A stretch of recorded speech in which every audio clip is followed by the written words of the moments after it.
Hi students, welcome to your fourth semester. In this semester, I am going to take the class for you that is Corporate Accounting 2. So in this video, I am going to start with the first chapter that is Financial Statements of Life Insurance Companies. Life insurance means an insurance where insurance company undertakes to pay a certain amount either on the death or after a specified period of time to the insured in return for a certain amount called as premium.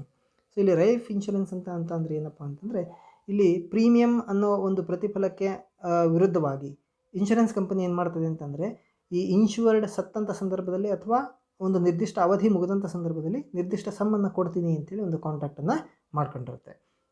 The document which contains the necessary terms and conditions of the insurance contract is called as the insurance policy. ಈ ಒಂದು terms ಕಂಡೀಷನ್ಸ್ಗಳನ್ನು ಒಳಗೊಂಡಿರ್ತಕ್ಕಂಥ ಒಂದು ಡಾಕ್ಯುಮೆಂಟನ್ನು insurance policy ಅಂತೇಳಿ ನಾವು ಹೇಳ್ತೀವಿ. The insurance companies are governed by the insurance act 1938. 1938ರ insurance ಆ್ಯಕ್ಟಿನ ಪ್ರಕಾರ ಇನ್ಶೂರೆನ್ಸ್ ಕಂಪನಿಗಳೆಲ್ಲ ನಮ್ಮ ದೇಶದಲ್ಲಿ ನಿಯಂತ್ರಿಸಲ್ಪಡ್ತವೆ. The life insurance business was nationalized by passing the Life Insurance Corporation Act 1956 and the General Insurance by passing the General Insurance Nationalization Act 1972. 1956ರ life insurance corporation act ಪ್ರಕಾರ ಮತ್ತು 1972ರ ಜನರಲ್ ಇನ್ಶೂರೆನ್ಸ್ ನ್ಯಾಷನಲೈಸೇಷನ್ ಆ್ಯಕ್ಟ್ ಪ್ರಕಾರ ನಮ್ಮ ದೇಶದಲ್ಲಿ life insurance ಮತ್ತು ಈ general ಇನ್ಶೂರೆನ್ಸ್ಗಳನ್ನು ರಾಷ್ಟ್ರೀಕರಣಗೊಳಿಸಲಾಯಿತು. The insurance regulatory development authority act 1999 is also established for protecting the interest of the policyholders to regulate and promote the growth of the insurance business. ನಮ್ಮ ದೇಶದಲ್ಲಿ ಈ ಏನು ಅಂತಂದರೆ ಪಾಲಿಸಿ ಹೋಲ್ಡರ್ಸ್ಗಳ ಹಿತಾಸಕ್ತಿಗಳನ್ನು ರಕ್ಷಣೆ ಮಾಡಬೇಕು ಅನ್ನೋ ಉದ್ದೇಶಕ್ಕೋಸ್ಕರ 1999ರಲ್ಲಿ insurance regulatory development authority act ಅಂತೇಳಿ ಒಂದು ಆ್ಯಕ್ಟನ್ನು ಪಾಸ್ ಮಾಡಲಾಗಿದೆ. ಸೊ ಇದು ನಮ್ಮ ದೇಶದಲ್ಲಿ ಇನ್ಶೂರೆನ್ಸ್ ಬಿಸ್ನೆಸ್ಸನ್ನು ಕೂಡ ನಿಯಂತ್ರಣ ಮತ್ತು ಅದನ್ನು ಪ್ರಮೋಟ್ ಮಾಡ್ತದೆ. ಸೊ ಈ ಎಲ್ಲ ಉದ್ದೇಶಗಳಿಂದ ಈ ಕಾಯ್ದೆಯನ್ನು ಪ್ರಾರಂಭ ಮಾಡಲಾಗಿದೆ. ಇಲ್ಲಿ ಇನ್ಶೂರೆನ್ಸ್ ವಿಧಗಳು ಅಂತ types of insurance. Usually there are two types of insurance, life insurance and general insurance. Life insurance is a contract under which, in consideration of premium paid by the insured, the insurer agrees to pay a fixed sum of money either on the death of the insured or on the lapse of a specified number of years. It covers the life risk of the insured up to the amount of the policy. In case of death of the insured, the whole of the policy will be paid to a person who is his nominee. So ಇಲ್ಲೇನಾಗ್ತದೆ ಅಂತಂದರೆ life insurance ಅಂತಂದರೆ ಇದೊಂದು ರೀತಿಯ contract. ಈ ಕಾಂಟ್ರಾಕ್ಟ್ನಲ್ಲಿ ಪ್ರೀಮಿಯಮ್ಗೆ ಪ್ರತಿಫಲವಾಗಿ, ಪ್ರೀಮಿಯಮ್ಗೆ ವಿರುದ್ಧವಾಗಿ ಅಂದರೆ insured ಕೊಡ್ತಕ್ಕಂಥ ಪ್ರೀಮಿಯಮ್ಗೆ ವಿರುದ್ಧವಾಗಿ ಇನ್ಶೂರೆನ್ಸ್ ಕಂಪನಿ ಏನು ಅಂತಂದರೆ ಇನ್ಶೂರ್ಡ್ ಸತ್ತಂಥ ಸಂದರ್ಭದಲ್ಲಿ ಅಥವಾ ನಿರ್ದಿಷ್ಟ ಅವಧಿ ಮುಗಿದಂಥ ಸಂದರ್ಭದಲ್ಲಿ ನಿರ್ದಿಷ್ಟ ಅಮೌಂಟನ್ನು ಕೊಡ್ತೀನಿ ಅಂಥೇಳಿ ಇಲ್ಲಿ ವಾಗ್ದಾನ ಮಾಡಲಾಗತ್ತೆ ಅಂತ. ಸೊ ಇಲ್ಲಿ ಸಾಮಾನ್ಯವಾಗಿ ಇದು ಲೈಫ್ ರಿಸ್ಕನ್ನು ಕವರ್ ಮಾಡ್ತದೆ. ಇನ್ಶೂರ್ಡ್ ಏನಿರ್ತದಲ್ಲ ಆ ಇನ್ಶೂರ್ಡನ್ನು ಲೈಫ್ ರಿಸ್ಕನ್ನು ಇದು ಕವರ್ ಮಾಡ್ತದೆ. ಒಂದು ವೇಳೆ ಇನ್ಶೂರ್ಡ್ ಸತ್ತಂಥ ಸಂದರ್ಭದಲ್ಲಿ ಇನ್ಶೂರೆನ್ಸ್ನ ಒಂದು ಪಾಲಿಸಿ ಅಮೌಂಟ್ ಏನಿರುತ್ತಲ್ಲ ಆ ಪಾಲಿಸಿ ಅಮೌಂಟನ್ನು ಅವನ ನಾಮಿನಿಗೆ, ಅವನು ಯಾರ ಹೆಸರನ್ನು ಸೂಚಿಸಿರ್ತಾನೋ ಆ ವ್ಯಕ್ತಿಗೆ ಕೊಡಲಾಗತ್ತೆ ಅಂತ. ಜನರಲ್ ಇನ್ಶೂರೆನ್ಸ್ ಅಂತ ಅಂದರೆ it is a contract of indemnity under which, in consideration of premium paid by the insured, the insurer undertakes to reimburse the insured for any loss incurred on the happening of an uncertain event. General insurance ಅಂತಂದರೆ ಅದೊಂದು ನಷ್ಟಭರ್ತಿ ಒಪ್ಪಂದ. So ಈ ಒಪ್ಪಂದದಲ್ಲಿ insured ಕೊಡ್ತಕ್ಕಂಥ ಪ್ರೀಮಿಯಮ್ಗೆ ವಿರುದ್ಧವಾಗಿ insurance company ಏನು ಅಂತಂದರೆ ಏನು ವಾಗ್ದಾನ ಮಾಡ್ತದೆ ಅಂತಂದರೆ ಇನ್ಶೂರ್ಡ್ ಒಂದು ನಿರ್ದಿಷ್ಟ ಘಟನೆಯಿಂದಾಗಿ ಇನ್ಶೂರ್ಡ್ಗೆ ಏನು ಆರ್ಥಿಕ ಹಾನಿ ಉಂಟಾಗ್ತದೆ ಆ ಹಾನಿಯನ್ನು ತಾನು ತುಂಬಿಕೊಡ್ತೀನಿ ಅಂಥೇಳಿ ಇಲ್ಲಿ ಪ್ರಮಾಣ ಮಾಡಲಾಗತ್ತೆ ಅಂತ. So it covers all the risks other than the life risk of the insured. ಅಂದರೆ ಈ ಇನ್ಶೂರ್ಡನ್ನು ಲೈಫ್ ರಿಸ್ಕ್, ಅವನ ಜೀವದ ಒಂದು ರಿಸ್ಕನ್ನು ಹೊರತುಪಡಿಸಿ ಎಲ್ಲ ರೀತಿಯ ಒಂದು ರಿಸ್ಕ್ಗಳನ್ನು ಇದು ಕವರ್ ಮಾಡ್ತದೆ ಅಂತ. So it includes fire insurance, marine insurance and miscellaneous insurance. ಇದರಲ್ಲಿ ಫೈರ್ ಇನ್ಶೂರೆನ್ಸ್ ಬರುತ್ತೆ, ಮೆರಿನ್ ಇನ್ಶೂರೆನ್ಸ್ ಬರುತ್ತೆ, ಮಿಸಲೇನಿಯಸ್ ಇನ್ಶೂರೆನ್ಸ್ ಬರುತ್ತೆ, ಈ ಥರ ಎಲ್ಲ ಬರುತ್ತೆ general ಇನ್ಶೂರೆನ್ಸಲ್ಲಿ. And let us know something about the differences between life and general insurance. Life insurance ಮತ್ತು general ಇನ್ಶೂರೆನ್ಸ್ಗಳ ನಡುವೆ ಇರ್ತಕ್ಕಂಥ ಕೆಲವೊಂದು ವ್ಯತ್ಯಾಸಗಳನ್ನು ನೋಡೋಣ. Life insurance is a contract of certainty, versus general insurance is a contract of indemnity. ಅಂದರೆ life insurance ಅಂತಂದರೆ ಒಂದು ಖಚಿತವಾಗಿ ನಡೀತಕ್ಕಂಥ ಒಂದು ಒಂದು ಕಾಂಟ್ರಾಕ್ಟ್, ಒಪ್ಪಂದ. ಅದೇ ಜನರಲ್ ಇನ್ಶೂರೆನ್ಸ್ ಏನಂತಂದರೆ it is a contract of uncertainty ಅಂತ. ಅಂದರೆ ಇದು ಅನಿಶ್ಚಿತತೆಯ ಒಂದು ಒಪ್ಪಂದ, ಇದು ಆಗ್ಬೋದು ಅಥವಾ ಆಗದೇ ಇರಬಹುದು ಅಂತ. It covers the risk of life. ಇನ್ಶೂರೆನ್ಸ್ನಲ್ಲಿ ಏನು ಅಂತಂದರೆ it covers the risk of life ಇನ್ಶೂರೆನ್ಸ್ನಲ್ಲಿ ಇದು ಜೀವದ ಒಂದು ರಿಸ್ಕನ್ನು ಅದು ಕವರ್ ಮಾಡ್ತದೆ. Whereas general insurance covers the risk other than the risk of life. ಜೀವದ ರಿಸ್ಕನ್ನು ಹೊರತುಪಡಿಸಿ ಉಳಿದಿರ್ತಕ್ಕಂಥ ರಿಸ್ಕ್ಗಳನ್ನು ಇದು ಕವರ್ ಮಾಡ್ತದೆ ಅಂತ. ಮೂರನೇದಾಗಿ life insurance covers a longer period. ಸಾಮಾನ್ಯವಾಗಿ ದೀರ್ಘಾವಧಿಯನ್ನು ಇದು ಒಳಗೊಂಡಿರುತ್ತೆ life insurance. General insurance is issued usually for a year or 2, 1 ಅಥವಾ 2 ವರ್ಷಕ್ಕೆ ಮಾತ್ರ ಈ ಜನರಲ್ ಇನ್ಶೂರೆನ್ಸ್ ತೆಗೆದುಕೊಳ್ಳಲಾಗುತ್ತೆ ಅಂತ. Life insurance covers the elements of security and investment. Life ಇನ್ಶೂರೆನ್ಸಲ್ಲಿ 2 ಅಂಶಗಳನ್ನು ಒಳಗೊಂಡಿರ್ತಿದ್ದು, ಸೆಕ್ಯೂರಿಟಿ ಮತ್ತು ಇನ್ವೆಸ್ಟ್ಮೆಂಟ್. ನಮಗೆ ರಕ್ಷಣೆಯನ್ನು ಕೊಡುತ್ತೆ ಮತ್ತು ಹೂಡಿಕೆಯಾಗಿಯೂ ಕೂಡ ಕೆಲಸ ಮಾಡುತ್ತೆ. ಆದರೆ ಜನರಲ್ ಇನ್ಶೂರೆನ್ಸು ಕೇವಲ ಸೆಕ್ಯೂರಿಟಿಯಾಗಿ ಮಾತ್ರ ಕೆಲಸವನ್ನು ಮಾಡ್ತದೆ, ಅಂದರೆ ರಕ್ಷಣೆಯನ್ನು ಮಾತ್ರ ಇದು ನಮಗೆ ಕೊಡ್ತದೆ ಹೊರತು ಹೂಡಿಕೆಯಾಗಿ ಇದು ಕೆಲಸ ಮಾಡೋದಿಲ್ಲ ಅಂತ. Double insurance is allowed. In case of life insurance double insurance is allowed.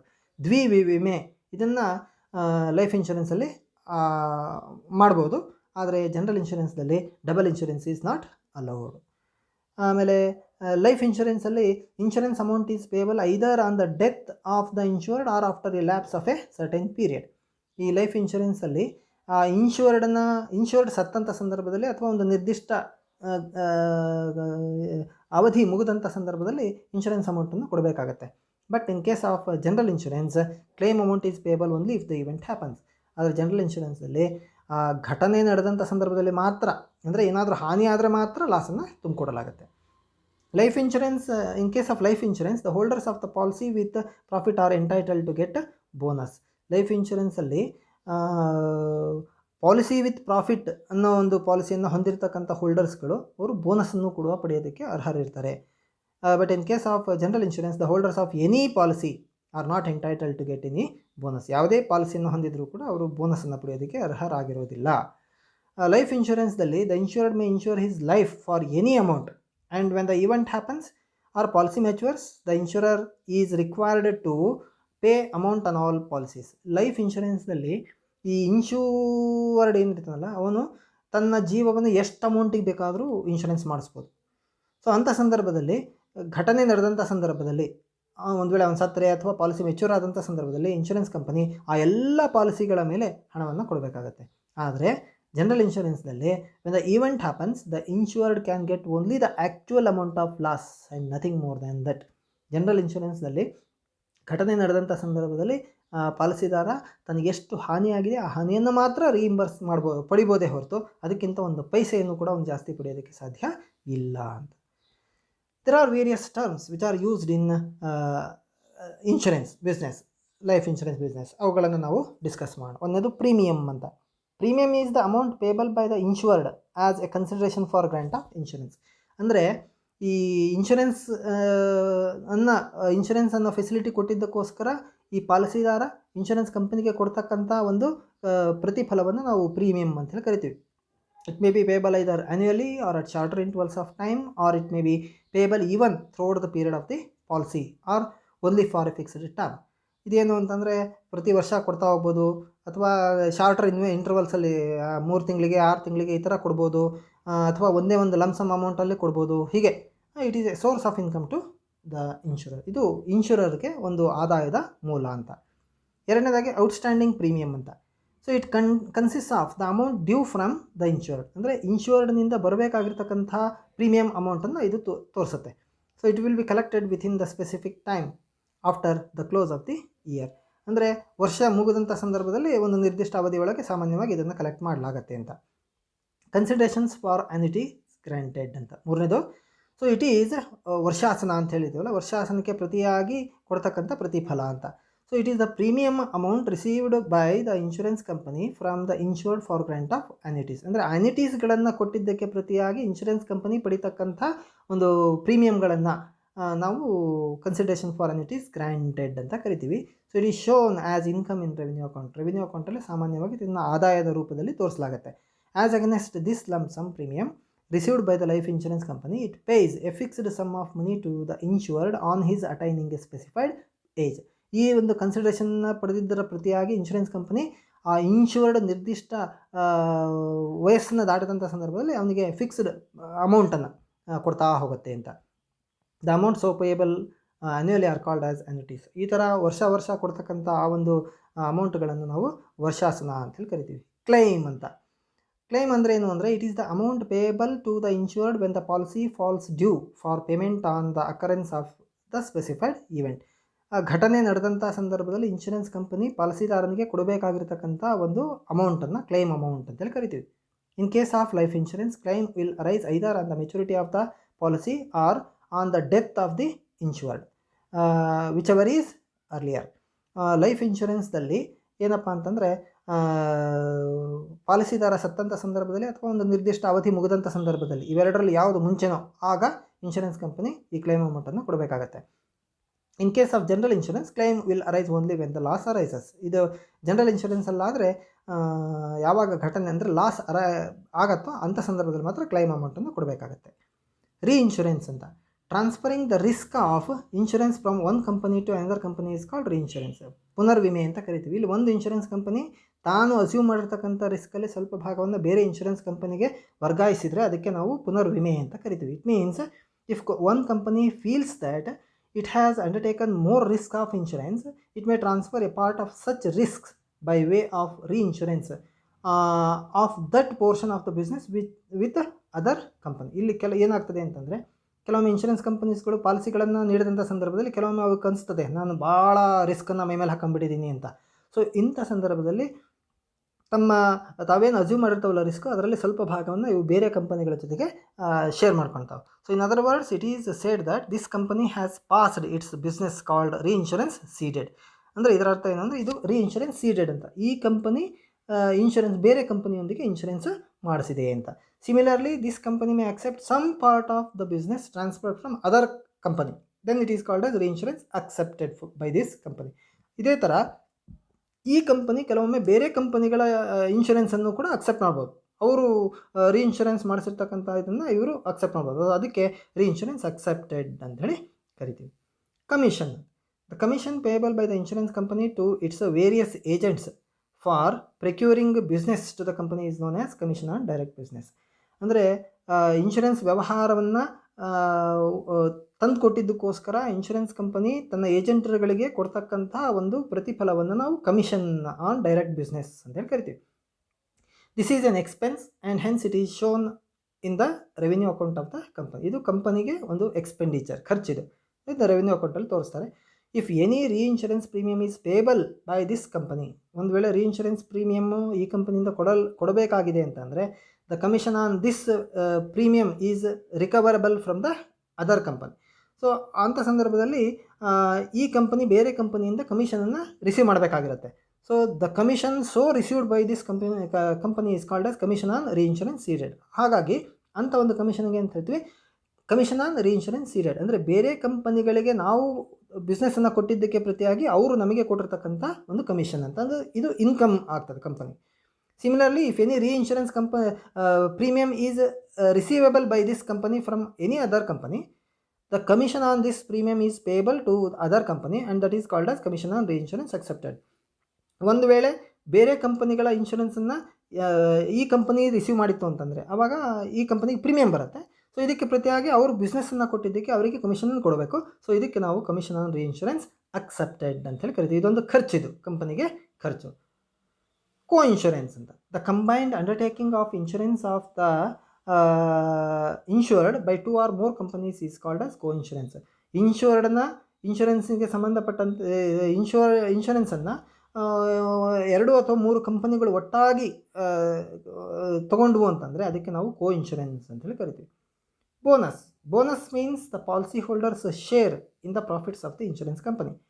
ಅಂದರೆ ಇನ್ಶೂರೆನ್ಸ್ ಕಂಪನಿಯ ಲಾಭದಲ್ಲಿ ಪಾಲಿಸಿ ಹೋಲ್ಡರನ ಒಂದು ಶೇರ್, ಭಾಗವನ್ನು ನಾವು ಬೋನಸ್ ಅಂತೇಳಿ ಕರಿತೀವಿ. It is the surplus in the life fund which is in excess over the liability as determined by the actuarial valuation. ಅಂದರೆ 2 ವರ್ಷಕ್ಕೊಮ್ಮೆ ನಡೀತಕ್ಕಂಥ ಆಕ್ಚುರಲ್ ವ್ಯಾಲ್ಯೂಯೇಷನ್ದಲ್ಲಿ ಲೈಫ್ ಫಂಡ್ ಏನು ಎಕ್ಸ್ಪೆನ್ಸಸ್ಗಳಿಗಿಂತ ಜಾಸ್ತಿ ಇರ್ತದೆ, ಲಯಬಿಲಿಟಿಗಿಂತ ಜಾಸ್ತಿ ಇರುತ್ತೆ, ಸೊ ಅದರಲ್ಲಿ ಒಂದು ಸರ್ಪ್ಲಸ್ ಆಗಿರ್ತಕ್ಕಂಥ ಅಮೌಂಟ್ ಇದೆ. Such bonus is payable only on with profit policies of the life insurance company in addition to the maturity value or policy value of the insured. ಇದು ಸಾಮಾನ್ಯವಾಗಿ ವಿತ್ ಪ್ರಾಫಿಟ್ ಪಾಲಿಸಿಗಳ ಮೇಲೆ ಮಾತ್ರ ಈ ಬೋನಸನ್ನು ಕೊಡಬೇಕಾಗತ್ತೆ ಅಂತ.